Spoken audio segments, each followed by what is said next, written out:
Rolling. To step 2.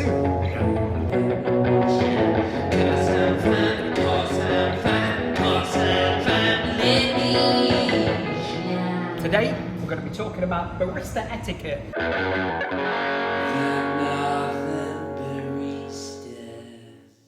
How are we, everyone? I'm Niall, this is Joey, we are the Northern Baristas, back with another video. Today, we're going to be talking about barista etiquette, perfect for those baristas in training, people who want to become baristas, even home baristas. Joey, what are we going to do to talk about this? Yeah, so we're just going to pull a shot of espresso and we're just going to talk through all the key points that we look out for when we're hiring baristas, don't we, Niall? And if you stick to these points, then you can't really go wrong, really, in my opinion. You're anyway. halfway there.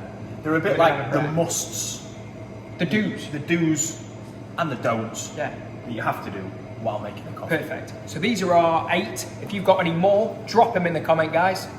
Shine a light. So, Niall, we're going to start making an espresso, but before we even start thinking about making an espresso, what have we already thought about? Step 1, preparation. 10 steps ahead, that's what we think. Fail to prepare. Fail to prepare, prepare to fail. That's And that's what we're doing, guys. We've got our cups already up here. We've got our milks here, saucers, jugs, teaspoon. I like what you said earlier, everything within touching distance. Literally, it's like you're on a swivel, on a twopence. A bit like Iniesta or Xavi in the middle of the park. I mean, because it's true though, on a Saturday you can't be thinking about, where's this? This is what I love. This is Joey's little tip. Even the Oatly, obviously, it's got his cap there. They're already taken off. It saves you. It saves so much seconds, time. doesn't it? Saves seconds, which. Let's say you spill it, like so. Look after your seconds. The minutes will look after themselves. Shine on, I There love that. There you go. Well, yeah. So step 1, preparation. It's key, and I think we're ready to pull through a shot, Joey. Yeah. Which leads on to step 2. Yeah. And what's that? So step 2. I'm taking my group handle out straight away. Purging the water. The reason we do this is to flush the machine, because you can have all the coffee grounds from your old shop in there. If you never did that, that group head is going to get absolutely filthy. All the old coffee's going to end up in your espressos, in your coffee. Not going to taste great, is it? It's not going to taste great at all. Which leads on to step 3, because they're not all going to be out of there, are they? No, they're not. So what's step 3? They're out at the moment. Obviously, we're going to knock our old puck, and then we'll give it a clean now. Give it a clean. And this is one thing that I always pick up on. People always miss that step. 100%. And you follow these steps and it's muscle memory. You instantly think, clean your basket. It's key. You'd be surprised how many people come in for trials, don't they, baristas, and they're not doing the simple thing like that, are they? Yeah, you know, they're knocking it out, but then they're not cleaning it. So you've got, again, it's the same as the purge. You've got all the dirty coffee in there, you put fresh coffee in. That's it. It's pretty. That is when you think about it, it's pretty common. That's my pet hate. Guys, drop us a comment. What's your pet hate when baristas are making coffee? That is certainly one of mine. It's up there. It is. So, Joey, basket's clean. We're now ready for a shot, aren't we? Yeah, we are. So we'd wait it during service, tear it off to get our desired recipe. Just skip that stage, pulling our coffee through our grinder, put it back on to get our 18 grams, giving it a good tam. And to be fair, it's quite a nice one, isn't it? Well, I just skipped it there, but sometimes you've got coffee all around here.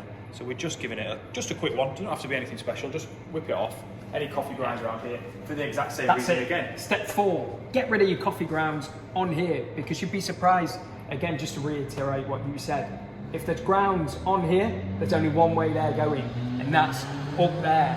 And the amount of, honestly, dirty grounds that you'll find up there, and again, just leading to a poor tasting coffee. 100%. And there will always be grounds up there, won't there? Yeah, well, natural. You've got to limit it. Got to prevent, and that is one thing. Again, another. I mean, these are all pet hates for me. You hate that one. I do. It's just, yeah. But again, please drop us a comment. Your pet hates. So that's step 5. Yeah. We're ready for step 6. So yeah, what we've done, we've had the preparation, we've had the purge, we've had the white, we've had the blend. We're going in and we're extracting. So straight in, and I'm pressing extract straight away. I've got plenty of time to grab my cup. So do that straight away. The reason we do that is there's already water up there, it's moist. So as soon as we put that up, your coffee's extracting even without you pressing anything. Exactly. So get that extraction going. Beautiful. Taking over. I'll take the reins. Step 7. Well, we would know milk. milk wastage. You don't want to be pouring your, 3/4 of the way. No. You hear us say. You want to use the right jug. We've got one flat white. So Niall is using his smallest jug, which is it 350 or a 400 or something? Oh yeah, 350. And he's filled it to the right amount. So that's it. Limit wastage. Just there, just to the spout. We always say this on our latte art tutorials, etc. To the spout, because a little bit of milk here and there adds up to a hell of a lot of milk. And you can control it that way, can't you? You can indeed. When you're stretching it. You can. And again, what we're doing here, we are purging the wand this time. Just get rid of all that moisture that's built up in the wand. And you're not going to get any aggressive kick. Yeah, and any water into your milk. That's not going to make your milk not going to be as good. Yeah, perfect. This is obviously a massive one, which again people forget. Oh God, that cannot be staying there. This is my biggest pet hate. It's got to be everyone. It's everyone's barista's anxiety. That just you can see it drying there. Yeah. Oh, Give it a clean, straight away, give it a good clean.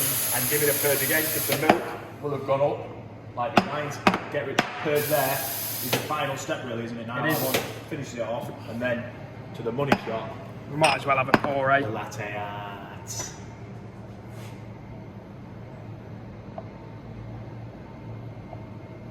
Gone for it. He has gone for it. Oh, it's a bit like England with wheat. Oof.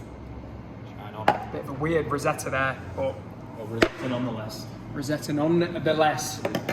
But guys, they are your key 8 points. Yeah. Seriously, get them into your muscle memory. Get doing them. That is exactly what it is, muscle memory, mate. It is, because we instantly do them now already, but when you kind of forget to teach them because it's already implemented in our body, but you bloody notice them when people don't do it, don't you? you certainly do. Guys, we put out a reel actually to do with this really, to give it a watch. It's quite funny, but it's not at the same time. It's like, please don't do it.